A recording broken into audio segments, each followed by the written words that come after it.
our voice in the world.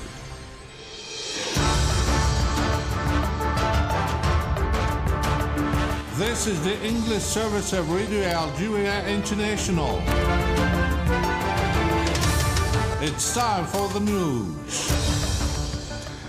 45 wounded Palestinian children and 6 wounded Algerians have been evacuated from Cairo airport in Egypt to receive treatment at military hospitals and army circles here in Algeria in implementation of the initiative of the President of the Republic, Mr. Abdelmajid Tebboune. The International Court of Justice, ICJ, has issued a new set of provisional measures following South Africa's request in the genocide proceedings filed against the Zionist entity for its crimes in the Gaza Strip. And the Inter-Parliamentary Union, IPU, has called at the close of its 148th Assembly in Geneva, attended by a delegation from the Algerian Parliament, for an immediate ceasefire in Gaza and for an increase in the flow of humanitarian aid to the people of the Strip. Those were the headlines, and now the news in detail from Radio Algeria International. First, 45 Palestinian children and 6 wounded Algerians have been evacuated from Cairo airport in Egypt aboard the 2 medically equipped Algerian Air Forces craft for treatment at military hospitals and army circles in Algeria in implementation of the initiative of the President of the Republic, Mr. Abdelmajid Tebboune. The initiative of the President of the Republic aims to provide care for 450 injured Palestinian children to receive treatment for injuries and trauma caused by the barbaric Zionist bombardments that have targeted Palestinian civilians in the Gaza Strip for over 6 months now. Dozens of Palestinians have been killed and others were wounded in new aerial or bombardments by the Zionist entity against various areas of the Gaza Strip, reported the Palestinian news agency Wafa. The toll of Zionist genocidal aggression against the defenseless Palestinian population of the Gaza Strip has risen to 32,623 martyrs and 75,092 wounded since October 7, according to the Palestinian Ministry of Health. According to the same source, the Zionist occupation army has committed 7 massacres over the last 24 hours in the Gaza Strip, resulting in 71 martyrs and 112 injured. More on the latest developments in the Gaza Strip with Said Bougazi. 12 Palestinians were killed and others were injured when the Zionist military aircraft targeted a house in the south of Khan Yunis, said Wafa, citing local and medical sources. In addition, a woman was killed and other Palestinians injured in a Zionist airstrike on the Sad Bani Abi Waqqas mosque in Jabalia in northern Gaza, added the Palestinian press agency. The Zionist Air Force also bombed residential buildings near the El Wihda Tower in the Al-Nasr neighborhood to the west of Gaza City and in the Tel El-Hawa neighborhood to the south, causing several martyrs and wounded. The occupying forces also targeted a group of civilians south of the Eshati refugee camp in the city of Gaza, wounding several Palestinians. In the center of the Gaza Strip, warplanes belonging to the Zionist occupier launched a series of airstrikes against the Nusayrat refugee camp, which was also targeted by intense artillery bombardment. Since 7 October 2023, the Zionist army has been waging a savage aggression against the Palestinian enclave, which has resulted in massive destruction and an unprecedented humanitarian disaster. Thousands of Palestinians are missing and still lying under the rubble and on the roads, while the occupation forces prevent ambulances and civil protection teams from coming to their aid. The Palestinian Minister of Foreign Affairs and Expatriates Riyad al-Maliki has called on the Belgian Minister of Foreign Affairs Hadja al-Habib to exert pressure on the Zionist entity to put an end to the genocide being perpetrated against the Palestinian people. During the meeting in Ramallah with the Belgian Minister, Riyad al-Maliki also underlined that the ceasefire, the international protection of Palestinian citizens and the entry of humanitarian aid are necessary and urgent priority. And the International Court of Justice, ICJ, has issued a new set of provisional measures following South Africa's request in the genocide proceedings filed against the Zionist entity for its crimes in the Gaza Strip. The details in this report.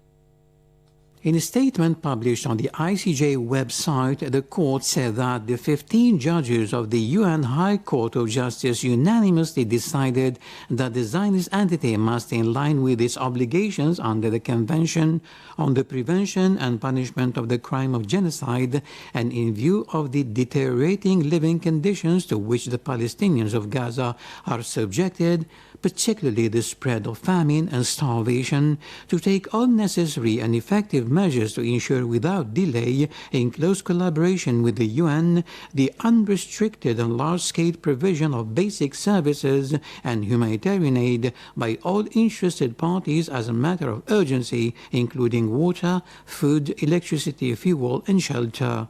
Secondly, the ICJ added that the judges voted by 15 votes to 1 that the Zionist entity should ensure with immediate effect that its army does not commit any acts constituting a violation of any right of the Palestinians of Gaza as a protected group under the Convention on the Prevention and Punishment of Genocide, including by preventing in any way the delivery of urgently needed humanitarian aid. The ICJ judges also ruled that the Zionist entity must, within 1 month of this order, submit to the court a report on all the measures it has taken to give effect to this order. As a reminder, on 26 January, the ICJ asked the Zionist entity, after examining the complaint lodged by Pretoria, to refrain from attacking the Palestinians, to sanction Zionist officials who incite violence, and to authorize the unimpeded entry of humanitarian aid into Gaza. And the Jordanian Foreign Minister Ayman al-Safadi and his British counterpart David Cameron have stressed the importance of Monday's adoption by the Security Council of the resolution calling for an immediate ceasefire in the Gaza Strip and the need to implement it.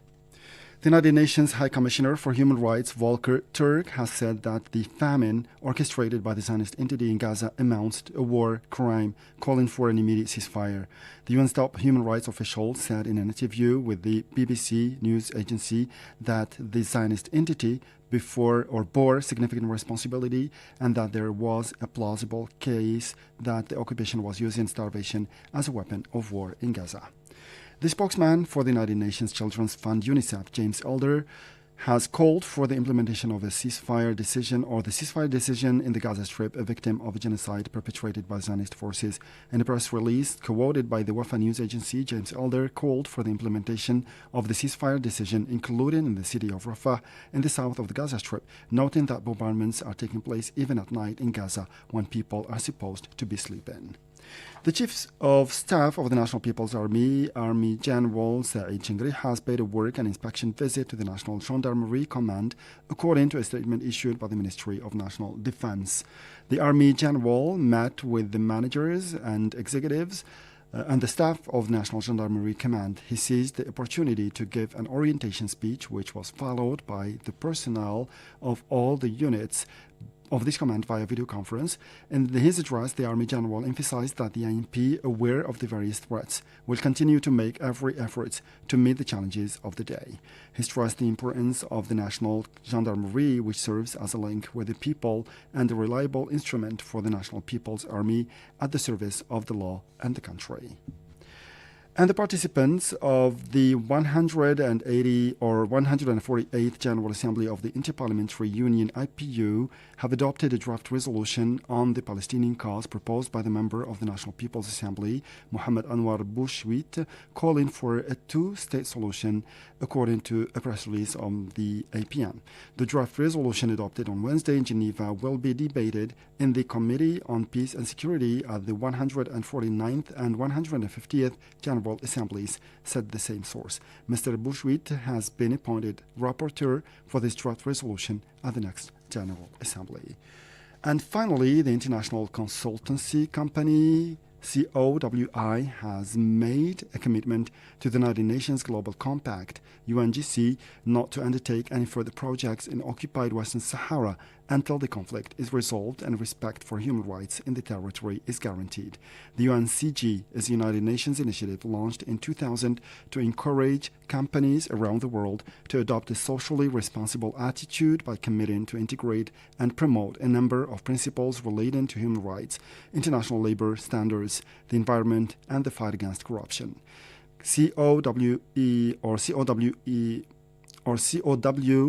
COWI's commitment to no longer participate in new projects in the occupied Western Sahara was published in February in a Communication on Progress file with the United Nations Global Compact, UNGC. And with this last piece of news, we come to the end of this news bulletin for today. I leave you now with this interview with Nada Khalifa, Palestinian filmmaker that is here now in Algeria. She will speak about the Palestinian Cinema Days that are going to be broadcast today in the evening. It will be followed by another program devoted to the holy month of Ramadan by my colleague Jamal Silmani. As for me, I'll meet you again tomorrow for a fresh edition of our news bulletin. Thank you. Nada Khalifa, good morning. Good morning to you too.